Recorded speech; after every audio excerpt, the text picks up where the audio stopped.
Hey guys, yet another thing here on YouTube. So I'm from Taiwan, and today I'm going to try my best to answer some questions you guys have about Taiwan and Taiwanese people. So first, I'm going to start with the questions I received on my Patreon. How many languages and which have you experienced hearing in the streets in Taiwan? Okay, let's see. So Mandarin Chinese and Taiwanese Hokkien for sure. These are the two languages that you'll most commonly hear in the streets, basically everywhere in Taiwan.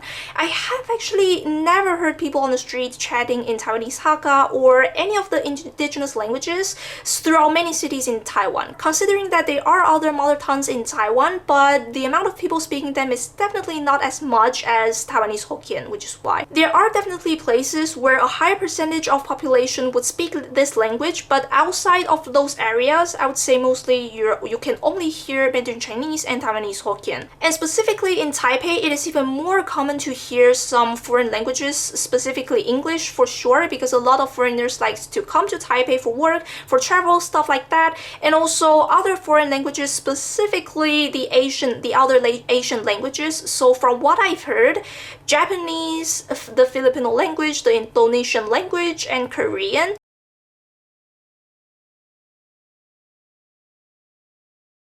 I might have heard other foreign languages, maybe European languages, but definitely not as common as other Asian languages that are closer to Taiwan. So now I would say seven languages that I have heard in the streets in Taiwan. How much does the youth of Taiwan like hip-hop or rap culture clothes?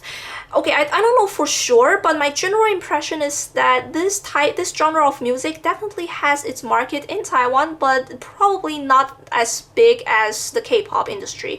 And I would say I don't really see young people on the street wearing hip-hop clothes anymore. They used to be quite popular during the time, maybe like 5 to 10 years ago, if I remember it correctly. But right now, definitely the most popular music genre in Taiwan right now would be K-pop. Why did Taiwan become democratic? Okay, so if you didn't know, Taiwan used to be autocratic, just like the current China. So people back then didn't really have freedom of speech, and also people didn't get to vote for the president and vice president. And when it comes to the transition Taiwan went through into democracy, one person very important that you definitely need to know of is our first president through the national suffrage, called Li Denghui. And the interesting thing is that this person used to be a member in the CCP, so the China Communist Party. But then he left the party and he joined the Kuomintang and became the vice president and then the president. And as I said, during the time Taiwanese people didn't really get to vote for the president. So the first time he became the president, it was actually not through the national suffrage, but while he was the president, he made many policies that support freedom of speech and freedom of thought. And then the one very important decision he made was to change the constitution so that people could vote for politicians and most importantly vote for the president and the vice president. And then in 1996 he became the first ever president in Taiwan history that was voted directly by the people through national suffrage. And that marks the first year of Taiwan to become democratic. If I were to visit Taiwan just once during a lifetime for a week, which are the places I should totally visit, specifically cultural related ones? Okay, this is definitely a very difficult question considering that the culture in Taiwan is very diverse, but if it's a once in a lifetime thing, I would definitely say to go and experience one of the indigenous cultures. There are many, by the way, and a week is simply not enough to go through all of them, but if you could choose one and really try to understand and experience their culture, a week might be enough. And I suggest that because of course Taiwan follows for the most part the Chinese culture, but I would assume that if you go to, for example, if you go to China or any other countries that still follows a Chinese culture, you might be able to experience something similar. And of course, there's also a lot of remains from the Japanese colonization in Taiwan, such as buildings that could really show the culture. But again, if you just go to Japan, you would definitely be able to find a lot more of these buildings and experience something similar. But only the indigenous cultures you would only be able to experience in Taiwan. So that's what I would suggest. Is there something really strange for foreigners that would impress a tourist instantly after just stepping out of the airport? Okay, so I think probably for a lot of foreigners, the first thing they would definitely notice right after they step out of the airport is the humidity of Taiwan. And not just for foreigners, but even for me as a Taiwanese, every time I fly back to Taiwan and I would step out of the airport, I would even be shocked at the humidity. Like instantly my glasses would just turn foggy and you could just feel and even smell the humidity. And it definitely takes a few seconds to get used to unless you're also from a place as humid. You have to know that the humidity in Taiwan can actually grow mushrooms in your house. That's all I'm gonna say. More of a personal question, but do you have a favorite anime? Yes, I would say my favorite anime of the year would be Dr. Stone and Uramiji Onisan. Okay, moving on to questions on YouTube. A couple years ago, I was listening to national anthems on YouTube and found similarities between the last verses of the ROC flag anthem and the German anthem. Don't know if any Taiwanese people noticed. That sounds pretty interesting. I've personally never heard about this, but let's check out both of them right now.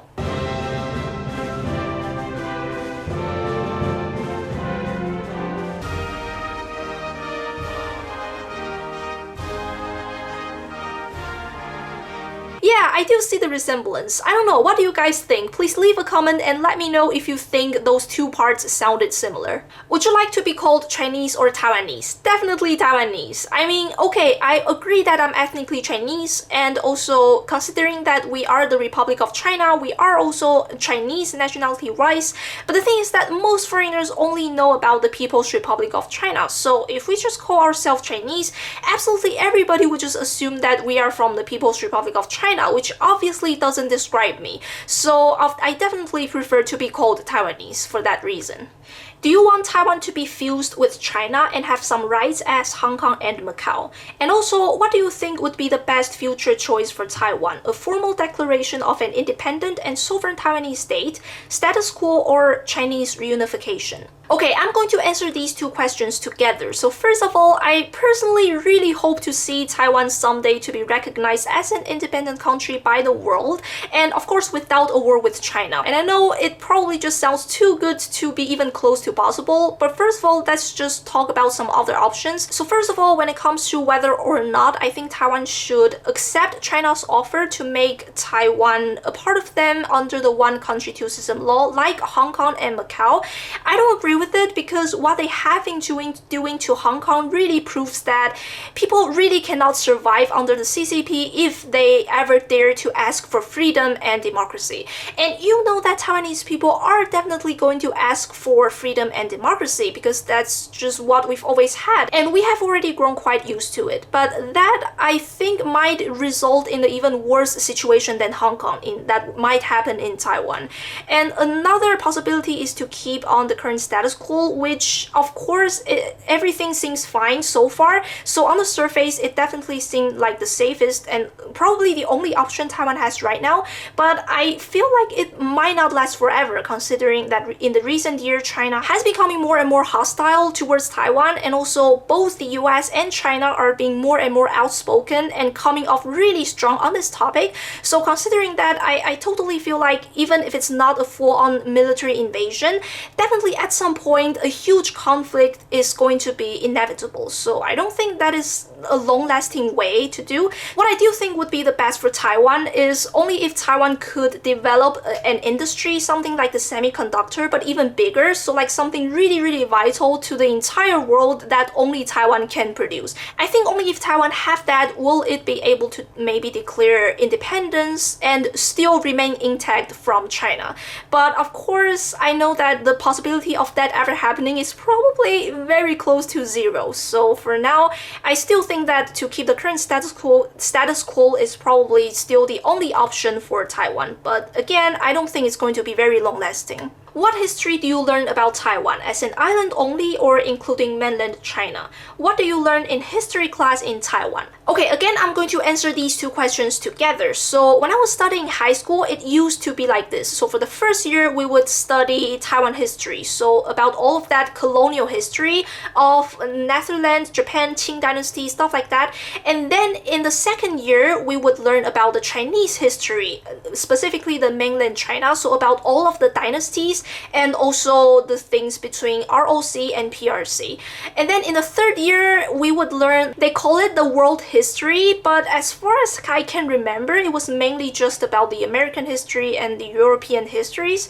But after I graduated, there was a huge change in the curriculum, and they were being very specifically on reducing a huge part of the Chinese history. So I guess nowadays the kids in high school are learning probably way less history about China than we used to. How to decrease social credit as much as possible? Well, if you're watching this channel, I assume you already have a very low social credit scores. Do you want even lower of it? I mean, if that is the case, then probably just check out the John Cena's guide of how to gain social credits and then just do the complete opposite of everything he said. What is the overall attitude towards people from the PRC in Taiwan? Are there any widespread stereotypes about mainlanders, or are they seen as same but different? Okay, I'm going to be completely honest on this one. I know what I'm about to say is probably going to sound a bit hurtful to some of you guys who are from the PRC, but I just want to let you guys know that this is not what I personally think of you. But I do want to be completely honest on the stereotypes that a lot of Taiwanese people may have about the mainlanders. So the thing is that the stereotype definitely is more on a negative side. So a lot of Taiwanese people seem to think of mainlanders as rude and have no manners. So this comes from the earlier time when there used to be a lot of Chinese tourists in Taiwan, and they would, for example, talk really loud and disturb other people in restaurants. So they would also, for example, cut the line and also throw their trash everywhere. So that's really where the stereotype comes from. But I guess the thing about talking loudly really is more of a cultural difference, and as for other things these tourists has done, it does not apply to every mainlanders, because I have definitely met people from the PRC that are like this, but also there are many that aren't. So to just say that all mainlanders are like this and give them the stereotype is definitely overgeneralizing and also not fair. And also another thing I noticed is that many Taiwanese people will kind of spread these stereotypes about them more for the purpose to make Taiwanese people sound more superior than mainlanders, which I do not support, obviously. And then there also comes this question from a mainlander: why do a majority of Taiwanese people dislike mainland China? Is it due to the actions of the mainland government or of us mainlanders? What swayed Taiwan's public opinion? So I want to start by saying that definitely a lot of Taiwanese people dislike the PRC specifically because of the government. I guess that's pretty obvious. And then when it comes to the actions of the mainlanders that cause some Taiwanese people to have a negative view on the PRC is probably due to the fact that there are actually many mainlanders that would support their government so much that they would just go on the internet and attack many Taiwanese people, and also spreading hate comments on Taiwan, and even some hate comments saying they want to kill everyone on Taiwan and just take the island forcefully. So it is definitely also the actions of these mainlanders that result in some Taiwanese people having a very negative view on the mainland China. But of course, again, same with the stereotype thing, I understand that it's not all mainlanders like that think like this, because of course I have met mainlanders who are extremists and would always try to fight with me and argue with me about this issue of Taiwan. But in fact, most people from the PRC I've met are really nice. Of course, a lot of them think that Taiwan is a part of them, but by thinking this, they actually see Taiwanese people as their family members. So they actually treated us really well, as if we were a part of their family. So I generally have this impression that those Taiwanese people who dislike China, including its people, are actually the Taiwanese people who have never met any mainlanders in their life. Because I have also talked to some other people that know some mainlanders in their life, and most of them have quite positive views of mainlanders. So I would say that, okay, what swayed Taiwan's public opinion? Definitely, I think the fact that in Taiwan, most of the information we receive about the mainlanders are the side of them that is very hostile towards Taiwan, and I think that might be the reason why a lot of Taiwanese people tend to have a negative view on the PRC. Have you ever seriously thought about leaving your home country country permanently because of the threat of invasion. Definitely. And I'm actually already making plans. I mean, nothing is for sure, and I wouldn't say I want to leave permanently because, for example, even if I get a job in another country, I will probably just try to apply for a permanent residence. But also, I will not give up my nationality in Taiwan because, after all, I do have a strong attachment to this land. But that is unless China takes over. So that being said, if China takes over, I would definitely try my best to see if I can immigrate to another country because I really do not want this nationality if it has to be changed into the PRC. Who'd win in a fight, Tsai Ing-wen or Xi Jinping? Like an actual box match? Well, I definitely have my bet on Xi Jinping because, I don't know, our President Tsai doesn't really give out this impression that she would know much about the martial arts. Xi, on the other hand, I would imagine that being a leader on such cruel government to its people, he probably has received trainings of one-on-one fights just in case someone tries to overthrow him. I don't know, that is just my guess. What is your opinion about the President Tsai Ing-wen? I have to tell you that a lot of people like me who supported her in the president election are now quite disappointed in a lot of the decisions she made. So one example would be that last year when we did not have enough vaccines, instead of trying harder to get vaccines into Taiwan, they were making this huge investments into making their own vaccines, which of course is not going to get international approvals, but still they're putting huge investments on this while people are already dying and we were in desperate need of the vaccines. And so people were suspecting that they were only trying to make money in this situation, but as I said, people were already dying. And so of course that angered a lot of people in Taiwan. So many things like this happened, and I would say broke the trust of many people who used to believe in them. And so from what I've heard, in the next president's election, there's a huge possibility that the Blue Party is going to win because so many people are right now very dissatisfied with the current president and the Green Party. What foods from your country would you recommend foreigners to eat if they're going to visit Taiwan? Favorite food that no one outside of Taiwan has ever heard of?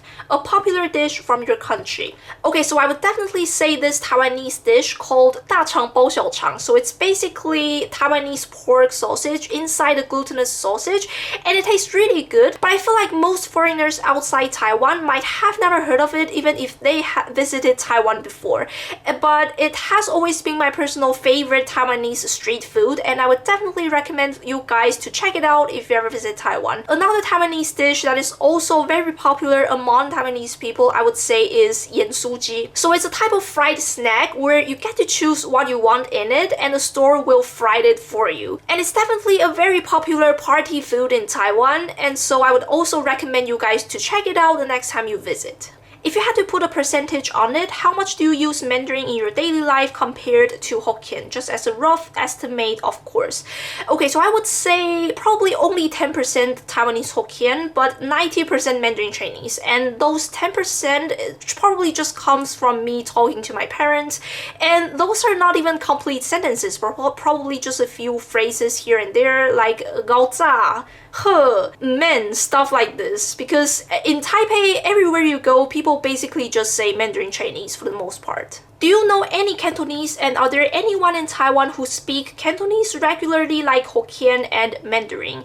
Not really. I would say that the Cantonese language doesn't really exist in the Taiwanese native languages, and the reason is that the Chinese that came to Taiwan were mostly from the Hokkien area. So the major mother tongues were Hokkien and Hakka, and Cantonese were never really a part of it.